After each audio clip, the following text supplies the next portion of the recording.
Hey, so as a let me ask you about session musicians. Can you make a living doing that? In this day and age, it's harder than ever because a lot of guys because of waveform editing and all this other stuff and loops and grooves that you can buy, people can piece stuff together and create their own stuff without having to pay a real player to come in there. Mm-hmm. There's still a market for it. It depends on what style of music you're playing. I mean, I still think there's a market for, obviously, for gospel.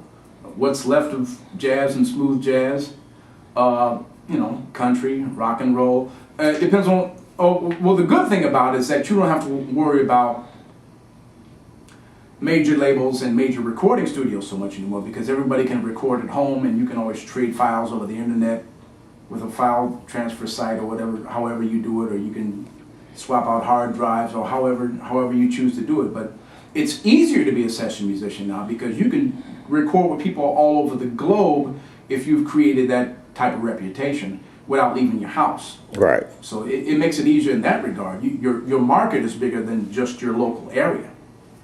But, I think anything is possible, especially if you involve the man upstairs. Oh yeah. So you incorporate God into all your being, music, life, everything, all realms of it. As much if God is in it. Yeah. You know what I mean?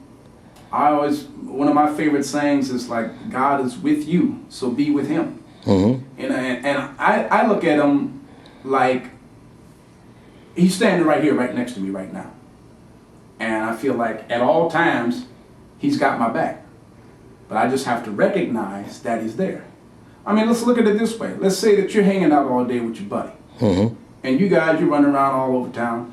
And what if you don't acknowledge him all day long, the entire time that you guys walk around town? Eventually, he's going to be like, well, man, this guy ain't said 2 words to me all day. Why am I hanging out with him? I'm going to go and do what I got to do. Right. I think the same thing applies to God. If you bounce ideas off of him, say, Lord, what do you think I should do?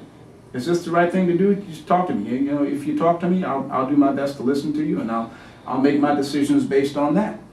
And he will bless you. And I'm a living testament to that in my life. All right. I encourage people that, try it. What do you have to lose? Nothing. Oh yeah. Nothing to lose. All right, another question, y'all. We're gonna roll. Hypothetically, you got the DCJ School of Musical Theory. You the teacher. What's the first thing you teach your students? The first thing I teach my students, as far as bass, For as life music, all of it pertaining, try to put it into the context of life music and everything as one. okay. Well, in terms of, again, if it's life that Encompasses music, right? Equates to music. I would say get to know Jesus Christ first and foremost. That'll straighten out a lot of things in your life as a whole. And as music, if you want to become a professional musician, the first bit of advice I can give you is be a good person first, then be a musician, then be a bass player. Expound on that real quick, on the musician and bass player part. Well, if you notice, the greatest of the greats, the Marcuses, the Victors, the Stanleys, the Jaccos, they're not just great bass players. They are great musicians that just happen to be playing bass. Mm-hmm. They know how to. They've taken the bass beyond the scope of just playing the bass. These are cats that they can stand on a stage with anybody at any given time and make music with them because they've acquired a musical skill to be able to create music on a high level no matter who it is that they're playing with. And that's becoming a great musician. And that involves shedding on your instrument. It involves learning how to read. It involves being in as many musical situations as you possibly can, listening to all different types of music, being open-minded, and learning how to step out when it's time to step out, learning when to lay back, learning to listen, because it's a constant conversation.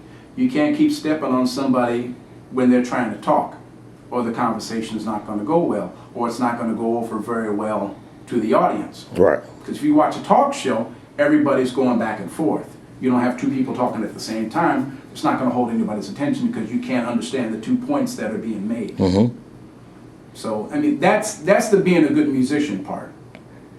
Then the role of bass falls in that, because all of a sudden you're taking all these principles and you're applying it to your given instrument. And that's how I see it. You got to be a good musician, have a good musician's mind before you can create music on whatever instrument that it is that you have. Okay. Hey, y'all, that's David C. Johnson, bass player in town, St. Louis with Aaron Neville Band. David C. We're Johnson. going to hit him up again a little later, y'all, but it's coming up on sound check time, so we're going to roll up out of here for right now. So we're going to holler at y'all in a minute, y'all. Peace. Peace. Thank you.